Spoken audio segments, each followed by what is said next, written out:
होर्मुज पर world order में बदलाव साफ दिख रहा है। अमेरिका की होर्मुज पर नाकेबंदी के खिलाफ चीन और रूस खुलकर सामने आ गए हैं। दुनिया का संतुलन ईरान के मसले पर बिगड़ता दिख रहा है। इस बीच अमेरिका और इजराइल में भी ईरान पर हमले को लेकर तनातनी खुलकर सामने आ गई है। अमेरिकी राष्ट्रपति डोनाल्ड ट्रंप जंग को बातचीत से सुलझाने के मूड में हैं, जबकि बेंजामिन नेतन्याहू ईरान पर हमले को लेकर आक्रामक रुख दिखा रहे हैं। इन सब के बीच सूत्रों से ऐसी खबर है कि ईरान ने इनरिच्ड यूरेनियम पर अपना रुख खड़ा कर दिया है। ईरान के सुप्रीम लीडर मुस्तफा खामनेई ने कहा है कि देश परमाणु हथियार बनाने के स्तर के करीब पहुंच चुका है। यूरेनियम को दूसरे देश में भेजने का सवाल ही नहीं है। ऐसे में अहम सवाल ये है कि अगर एक भी गलत कदम उठा तो मिडल ईस्ट की ये जंग एक भीषण महायुद्ध की शक्ल अख्तियार कर सकती है। हॉर्मुज स्ट्रेट में ईरान अपनी जिद पर अड़ा है तो चीन और रूस जैसी दो महाशक्तियां उसके पीछे ढाल बनकर खड़ी हो गई हैं। चीन और रूस के इस गठजोड़ से सुपर पावर अमेरिका दुनिया के नक्शे पर अकेला पड़ता दिख रहा है, क्योंकि चीन और रूस पहली बार ईरान के समर्थन में आ गए हैं। चीन के राष्ट्रपति शी जिनपिंग और रूसी राष्ट्रपति व्लादिमीर पुतिन ने साफ कर दिया कि अगर अमेरिका या इजराइल में से किसी ने भी ईरान पर सैन्य हमला किया तो दोनों देश इसका कड़ा विरोध करेंगे। दोनों देशों ने साझा बयान जारी कर कहा कि ऐसा कोई कदम पूरे मिडल ईस्ट के लिए खतरनाक साबित होगा। इतना ही नहीं, दोनों सुपर पावर ने होर्मुज स्ट्रेट पर अपना रुख भी साफ कर दिया है और कहा कि होर्मुज की नाकेबंदी से समुद्री व्यापार और जहाज़ों की आवाजाही पर जो असर पड़ा है वो ग्लोबल ट्रेड के लिए बेहद खतरनाक है। चीन और रूस ने अमेरिका की दो बड़ी नीतियों की आलोचना की है, जिसमें ट्रंप का गोल्डन डोम मिसाइल सिस्टम और अमेरिका रूस के बीच अंतिम परमाणु हथियार संधि का खत्म करना है। लिहाजा मिडल ईस्ट को लेकर वर्ल्ड ऑर्डर में चेंज साफ दिखने लगा है। कहा जा सकता है कि बदले हालात में ईरान को लेकर अमेरिका की स्थिति अच्छी नहीं है। देखिए, हॉर्मुज के जो हालात हैं इसके चलते निश्चित रूप से मामला गंभीर हो गया अमेरिका के लिए, क्योंकि वर्ल्ड इकोनॉमी में फर्क पड़ रहा है, अमेरिका की खुद की इकोनॉमी में फर्क पड़ रहा है और ये गुत्थी सुलझती नहीं दिख रही है। एक तरह का कहें तो प्रेशर दुनिया का साइकोलॉजिकल ट्रंप और अमेरिकी सरकार पे पड़ रहा है और इकोनॉमिक भी पड़ रहा है। इस बीच ट्रंप अपने सहयोगी इजराइल के साथ आंतरिक कूटनीति में जूझता दिख रहा है, क्योंकि ईरान के मुद्दे पर अमेरिका और इजराइल में तनातनी अब खुलकर सामने आ चुकी है। दरअसल डोनाल्ड ट्रंप और इजरायली पीएम बेंजामिन नेतन्याहू के बीच ईरान के खिलाफ जारी युद्ध की आगे की रणनीति को लेकर फोन पर तीखी बहस हुई है। इसकी वजह यह है कि ट्रंप दोबारा सैन्य हमले के बजाय समझौते के पक्ष में दिखाई दे रहे हैं। अमेरिकी मीडिया संस्थान एक्सियोस के मुताबिक ट्रंप बातचीत के बाद नेतन्याहू से बेहद खफा हैं। वैसे ट्रंप कह रहे हैं कि नेतन्याहू एक अच्छे इंसान हैं और वो नेतन्याहू जो भी कहेंगे उसे मानेंगे। Do whatever I want him to do. He's a very good man. He'll do whatever I want him to do, and he's a great guy. To me, he's a great guy. Trump ने इसके आगे face saving बातें भी की। उन्होंने कहा कि Israel में नेतन्याहू परेशान है, उनकी लोकप्रियता कम हुई है। ट्रंप ने मजाकिया लहजे में कहा कि अगर मैं इजराइल में पीएम पद का चुनाव लड़ूं तो जीत जाऊंगा, क्योंकि इजराइल में मेरी लोकप्रियता 99% है। He was a wartime prime minister, and he's not treated right in Israel, in my opinion. I'm right now at 99% in Israel. I could run for prime minister, so maybe after I do this, I'll go to Israel, run for prime minister. I had a poll this morning. I'm 99%, so that's good. But no, he's a wartime prime minister. And I just don't think they treat him well. लेकिन हकीकत में देखा जाए तो America में Trump का graph तेजी से गिरा है। कहा यह जा रहा है कि उनकी लोकप्रियता 35% पर आ गई है। लिहाजा ट्रंप ईरान मसले को बातचीत के जरिए सुलझाने पर जोर दे रहे हैं, क्योंकि उन्हें मालूम है कि ईरान के खिलाफ जंग को लेकर उनकी पार्टी में भी बगावती तेवर देखे गए हैं। इतना ही नहीं, ट्रंप को यह भी पता है कि जंग से अमेरिका को भारी आर्थिक नुकसान हो रहा है, महंगाई चरम पर है। लिहाजा ट्रंप जानते हैं कि अमेरिकी जनता अब मिडल ईस्ट के किसी नए अंतहीन जंग का बोझ उठाने और अपनी जेबें ढीली करने के लिए बिल्कुल तैयार नहीं है।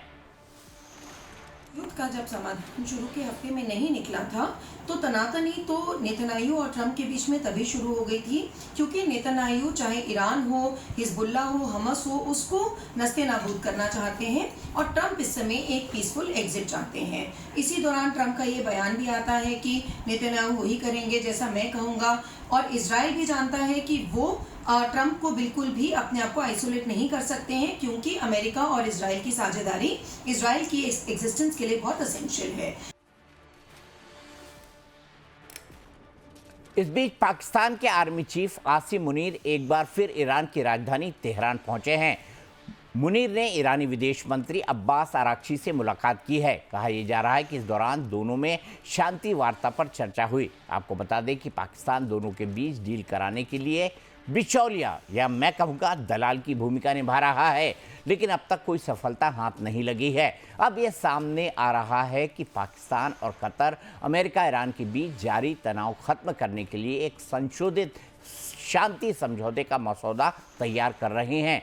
इस नए फॉर्मूले का मकसद दोनों पक्षों के बीच की खाई को कम करना और एक स्थायी युद्ध विराम और बातचीत के लिए रास्ता बनाना है। इससे पहले ईरान ने भी अपना 14 सूत्री फॉर्मूला अमेरिका के पास भेजा था, जिसे अमेरिका ने पूरी तरह से नकार दिया। इस बीच अमेरिका ने ओमान की खाड़ी में एक ईरानी झंडे वाले तेल टैंकर पर चढ़ाई कर उसकी तलाशी ली। अमेरिकी सेंट्रल कमांड को शक था कि टैंकर ने अमेरिकी नाकेबंदी का उल्लंघन करने की कोशिश की है। जांच के बाद जहाज को छोड़ दिया गया है। अमेरिका का दावा है कि होर्मुज की नाकेबंदी के बाद से 91 जहाज़ों का रास्ता बदला गया है। इस बीच ईरान ने भी होर्मुज में 3 स्तरीय सुरक्षा बढ़ा दी है। तेहरान ने हाल ही में गठित पर्शियन गल्फ स्टेट अथॉरिटी यानी PGSA का गठन किया है, ताकि होर्मुज पर उसका दबदबा कायम रह सके। ऐसा जो भरोसे का नहीं है, कभी वो ईरान की पीठ पे छुरा घोंपते हैं, कभी वो अमेरिका की पीठ पे छुरा घोंपते हैं, ब्लॉकेड के दौरान भी रास्ता देते हुए ईरान को। तो ऐसे तो पाकिस्तान की चलती जा रही है। ऐसे में अगर ईरानी जहाज पे कल रोका है और अमेरिका ने उसको पकड़ा है, तो इससे मैं नहीं समझती कि बहुत ज़्यादा तनाव बढ़ेगा, क्योंकि वैसे भी तनाव की स्थिति ईरान और अमेरिका के बीच में बनी हुई है। पाकिस्तान का कोई भी रोल हो उसको नज़रअंदाज करते हुए, क्योंकि उसका कोई बहुत ज़्यादा मध्यस्थता वाला रोल है नहीं। इतना ही नहीं, ईरान के सुप्रीम लीडर ने इनरिच्ड यूरेनियम पर अमेरिका को साफ संदेश दे दिया है कि ईरान एटॉमिक हथियार बनाने के करीब पहुंच चुका है। दूसरे देश में यूरेनियम भेजने का सवाल ही पैदा नहीं होता। लिहाजा मिडल ईस्ट संकट एक बेहद संवेदनशील मोड़ पर आ गया है।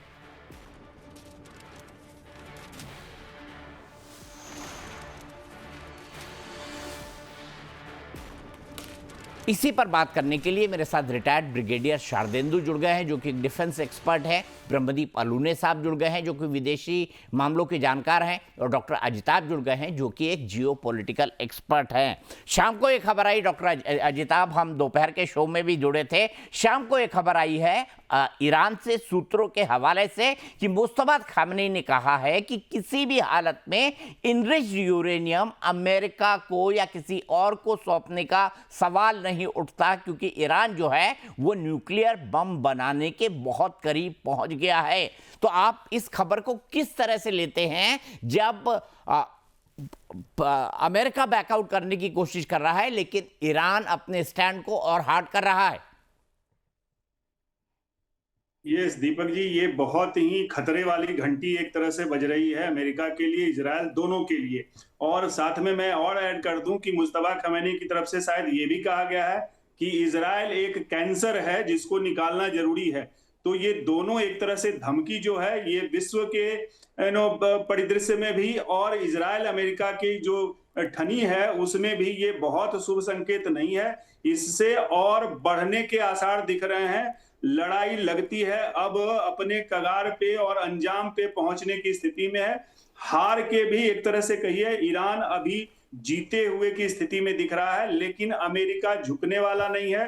वो अंजाम तक पहुंचा के मानेगा, अंजाम तक पहुंचाकर मानेगा, आपका ऐसा आकलन है। ब्रह्मदीप अलूने साहब, मैं आपसे समझना चाहूंगा, चाइना और रशिया आज दोनों साथ खड़े हुए हैं। आपको पता है जो पुराना वर्ल्ड ऑर्डर था कोल्ड वॉर के टाइम, तब रशिया एक तरफ था, अमेरिका एक तरफ था। जब रशिया का विघटन हुआ, यूएसएसआर बना, तो यूनिपोलर वर्ल्ड हो गया। यानी पहले बायपोलर था, फिर यूनिपोलर हो गया, यानी सिर्फ और सिर्फ अमेरिका बचा। लेकिन आज अमेरिका को चाइना चुनौती दे रहा है, इसीलिए ट्रंप भागते हुए बीजिंग पहुंचे। अब रशिया और चाइना मिल गए हैं, वो हॉर्मुज खोलने की बात तो कह रहे हैं, पर ये भी कह रहे हैं कि इकोनॉमिक ब्लॉकेड भी खत्म हो, माफ कीजिएगा, जो नेवल ब्लॉकेड है अमेरिका का वो खत्म हो। आप कैसे देखते हैं? आपको लगता है कि बाद में अब भी वर्ल्ड जो है बाइपोलर बन गया है, एक तरफ चीन और रशिया है और एक तरफ अमेरिका है? दीपक जी, बहुत धन्यवाद मुझे जोड़ने के लिए। देखिए, दरअसल चीन और रूस बेशक इस दौर में बहुत मजबूत है, और इसका कारण वो कूटनीतिक गलतियां हैं जो ट्रंप ने की है, खासकर यूरोप को लेकर और नाटो को लेकर। जो कुछ ट्रंप के बयान आए थे और टैरिफ के कारण उन्होंने जो अपने दोस्तों को नाराज करने की गलती की, उसी का परिणाम है कि आज अमेरिका अकेला खड़ा है, और चीन और रूस ने मिलकर स्पष्ट पैगाम दिया है कि आप दुनिया को में दादागिरी नहीं कर सकते और दुनिया की कोई एकमात्र महाशक्ति नहीं हो सकती।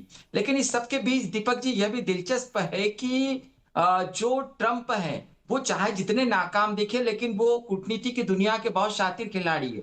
वो शी जिनपिंग को भी महान नेता कहते हैं, वो पुतिन को भी महान नेता कहते हैं, और वो नेतन्याहू को भी महान नेता कहते हैं। इसका मतलब यह है कि वो तमाम कोशिशों के बावजूद वो अपने दुश्मनों को मिल के नहीं रहे, इसका पूरा प्रबंध करते हैं। और यह प्रबंध आपने यूक्रेन में भी देखा है कि यूक्रेन को लेकर जेलेंस्की और जो बाइडेन के जितने अच्छे रिश्ते थे, लेकिन ट्रंप ने उन रिश्तों को पुतिन की तरफ मोड़ दिया।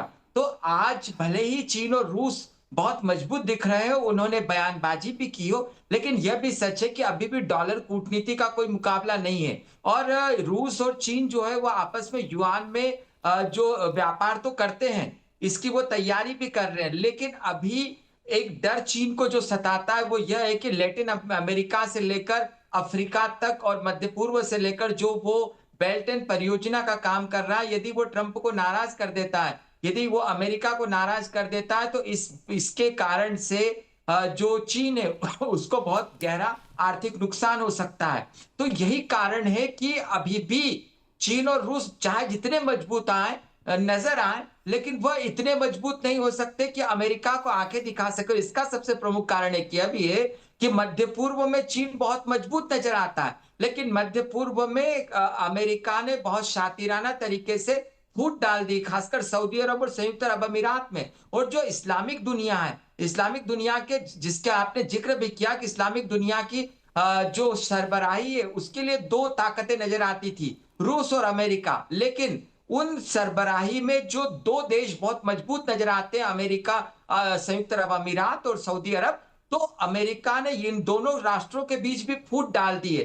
तो अमेरिका की वह नीति दुनिया को मिलके नहीं रहने देना, ऐसे में रूस और चीन के लिए ज्यादा विकल्प इसलिए नहीं बचते क्योंकि रूस के पास पैसा नहीं है, रूस के पास हथियार है, और चीन जिस पैसे को देता है वह कर्ज के जाल में उलझा जाता है। तो जब तक ये दोनों देश मिलकर दुनिया के सामने कोई पारदर्शी मॉडल पेश नहीं करते, जब तक ये दोनों देश जो है, खासकर आप देख लीजिए कि रूस को लेकर संदेह इसलिए भी उत्पन्न हो जाता है कि अभी तक तो यूक्रेन पर नजर थी, लेकिन अब मालदोवा पर नजर हो गई है। तो चीन और रूस को आगे बढ़कर अभी बहुत काम करने की जरूरत है। इनके साथ तीसरी दुनिया के देश जुड़ सकते हैं, ज्यादा से ज्यादा जुड़ सकते हैं, लेकिन जो इनकी साम्राज्यवादी नीतियां, खासकर चीन की जो कर्ज के जाल में उलझा देना, उसके कारण दुनिया आज भी आशंकित है। और यही कारण है कि वो लोकतंत्र और मानवाधिकारों की ओर देखती है। तो जब तक लोकतंत्र और मानवाधिकारों की तरफ देश देखेंगे, तो फिर आपको मोदी बनकर यूरोप की तरफ जाना पड़ेगा, आप किसी साम्यवादी देश में नहीं जाएंगे। दीपक ठीक है, आपको ऐसा लगता है, लेकिन मैं थोड़ा आपसे डिसएग्री करता हूं। कोई बात नहीं, आपके व्यू का मैं बहुत सम्मान करता हूं ब्रह्मदूप अलूने जी, आप मेरे पैनल के एक्सपर्ट हैं। लेकिन ब्रिगेडियर शारदेंदु जी, क्या आपको भी लगता है कि रूस और चीन को, खासतौर पर चीन को, अमेरिका के सामने खड़े होने के लिए अभी और तैयारी करने की जरूरत है? क्या चीन की क्रेडिबिलिटी, मैं मानता हूं चीन की क्रेडिबिलिटी खराब है, वो कर्ज के जाल में अपने मित्र देशों को बुरी तरह से उलझा देता है, लेकिन ये भी तो एक हकीकत है कि अब वो ट्रस्टवर्दीनेस ट्रंप के चलते अमेरिका की भी नहीं रही। देखिए, इस युद्ध ने सबसे बड़ा नुकसान अमेरिका की क्रेडिबिलिटी को लगाया है और साथ में उन तमाम देशों की जिसकी सुरक्षा की गारंटी अमेरिका ने ली थी, मिडिल ईस्टर्न कंट्री की, उनकी सुरक्षा का क्या हाल हुआ, जिसमें यूएई शामिल है, ओमान शामिल है, बहरीन शामिल है, कुवैत है। देखिए, उनके टारगेटेड हुए हैं।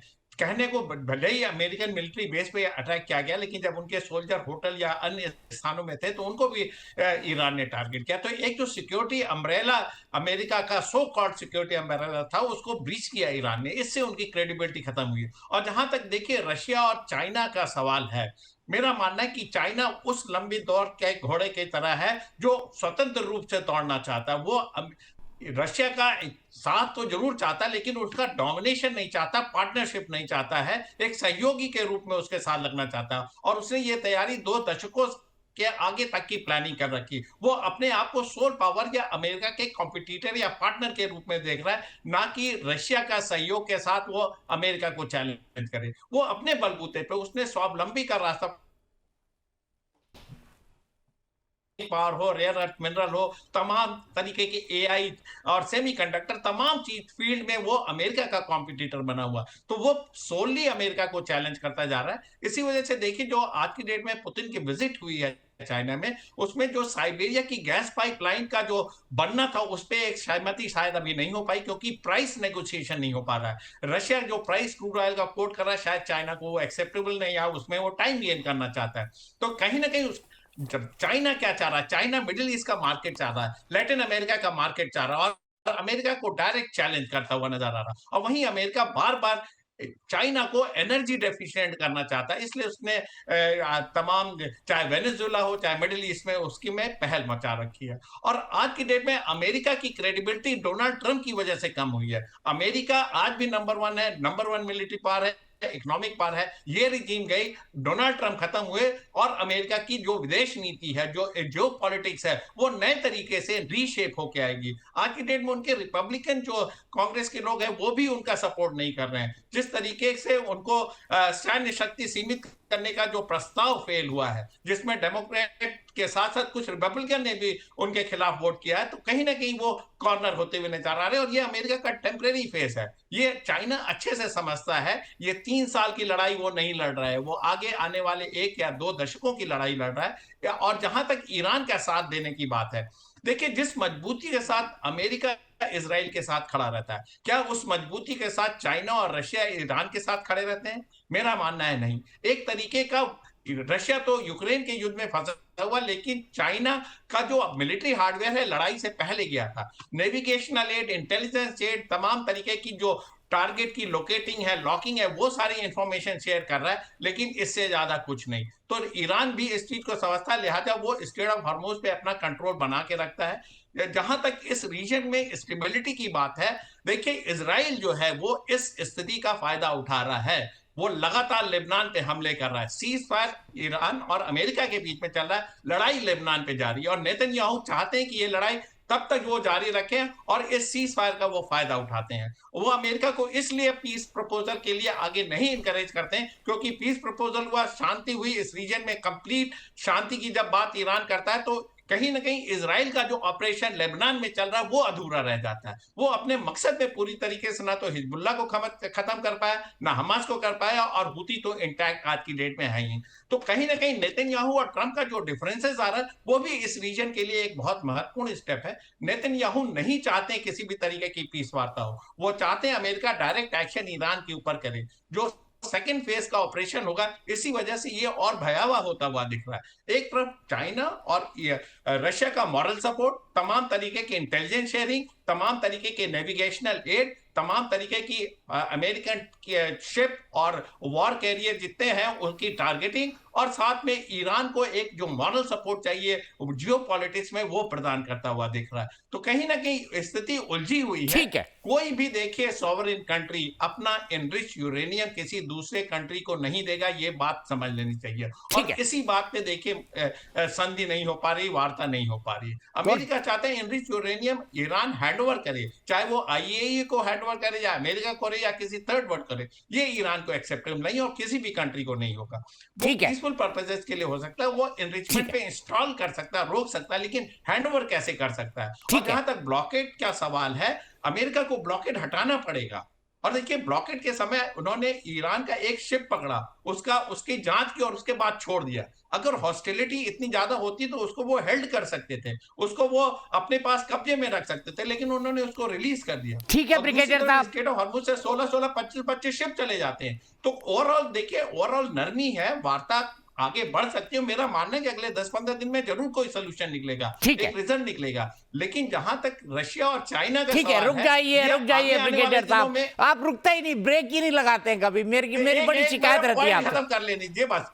रशिया और चाइना, देखिए चाइना अपने आप को इंडिपेंडेंट नेशन की तरफ आगे ले जा रहा है, इसीलिए नहीं, मैं देखिए, जो रशिया ब्रिक्स चाइना के से नेशन मेरा के मतलब जो चाइना से था। रशिया तो वैसे ही यूक्रेन युद्ध के बाद बड़ी मुश्किल स्थिति के अंदर है। तो क्या it is America and China, ये बाइपोलर वर्ल्ड है? डॉक्टर अजिताभ, मैं आपसे समझना चाहूंगा, क्या आने वाले समय में आप कोई ब्रेक थ्रू देख रहे हैं? क्योंकि मुझे नहीं लगता कि इनरिच्ड यूरेनियम ईरान सौंपेगा, जैसे ब्रिगेडियर साहब कह रहे हैं। बिल्कुल ठीक कहा उन्होंने। और दूसरी बात ये कि जब तक यूरेनियम या परमाणु चीज पर, परमाणु बम बनाने से अमेरिका ईरान को रोक नहीं देता, इजराइल को सेफ नहीं कर देता, तब तक समझौता कैसे होगा? इवन जब तक इन बातों पर ईरान विचार करने के लिए नहीं कहेगा, दोनों बातचीत की टेबल पर भी नहीं बैठेंगे। देखिए दीपक जी, सबसे पहले तो ये समझिए, ईरान पहले से कहता रहा है कि वो परमाणु बम बनाने का उसका प्रोग्राम नहीं है, उसका ये मंसूबा नहीं है। वो पहले कहता रहा, NPT का वो सिग्नेटरी भी है, उस लिहाज से भी उस कानून को उसको फॉलो करने की जाए।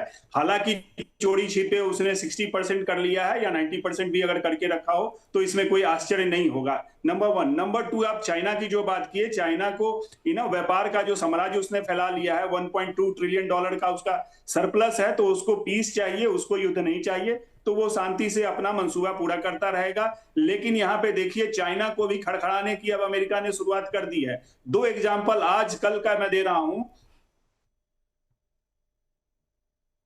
ताइवान के राष्ट्रपति से वो डायरेक्ट बात करेंगे। अगर वो ऐसा करते हैं, और वो जो हथियार बेचने का है $25 अरब का लगभग, उसकी बात कर रहे हैं वो, अगर वो करते हैं तो 1970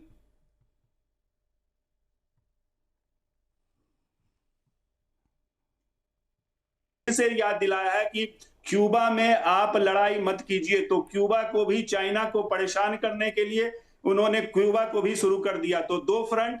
दूसरी तरफ आप देखिए, चाइना लगभग 15 कंट्रीज से जो उसके बॉर्डर मिलते हैं, लैंड या सी बॉर्डर, उनसे कभी वो चाइना के साथ नहीं आएंगे। क्या भारत चाइना के साथ आएगा कभी? क्या ब्राजील कभी आएगा? आप उठा के देख लीजिए। अमेरिका कितना भी वर्स्ट गया है ट्रंप की नीतियों की वजह से, फिर भी अमेरिका डेमोक्रेसी है और चाइना के मुकाबले ज्यादा भरोसेमंद है, इतनी तबाहियों के बावजूद, इतने डिस्ट्रैक्शन के बावजूद। तो मुझे लगता है अभी भी अगर ईरान की बात की जाए, और हॉर्मुज में जिस तरह से वहां फ्री नेविगेशन की बात थी, और होता रहा है पूरे दुनिया में, आज तक कभी नहीं रुका है, आज तक कभी टोल नहीं लगा है। ऐसे में कोई भी देश, चाहे वो गल्फ के खाड़ी के देश हो, भारत हो, यूरोप के देश हो, कोई भी, नेटो हो, कोई भी नहीं तैयार होगा इसको मानने के लिए, और ईरान को झुकना पड़ेगा, नहीं तो फिर ईरान की तबाही हो जाएगी। और ऐसे में ईरान समझदार है, न्यूक्लियर का इशू मुझे लगता है सॉल्यूशन है उसके पास, वो मान जाएगा। दूसरी तरफ उसको सबसे बड़ा जो उसकी जो प्रॉब्लम है, भरोसा कौन देगा? क्या असीम मुनीर उसको गारंटी देंगे? क्या अमेरिका भी गारंटी नहीं दे सकता? क्योंकि इजराइल ने जिस तरह से गाहे बेगाहे असैसिनेशन जो किया है ईरान के पॉलिटिशियंस का, कमांडर्स का, अमेरिका भी आज गारंटी देने की स्थिति में नहीं है। चैलेंज वहां पे आ रहा है कि कौन ये गारंटी देगा कि हाँ, इजराइल ईरान पे फिर से अटैक नहीं हो, ईरान को, ये चैलेंज आ रहा है। ठीक है, चलिए इस पर हमारी बातचीत लगातार चलती रहेगी और हम आपको बताते हैं क्या युद्ध आने वाले दिनों में खत्म होता हुआ दिखाई दे रहा है। हमारे एक्सपर्ट्स का मानना है कि इसके तुरंत साइन तो फिलहाल नहीं दिखाई दे रहे हैं। ठीक है, हफ्ते भर बाद, 15 दिन बाद, 1 महीने बाद क्या होता है, इस पर हमारी नज़र बनी रहेगी।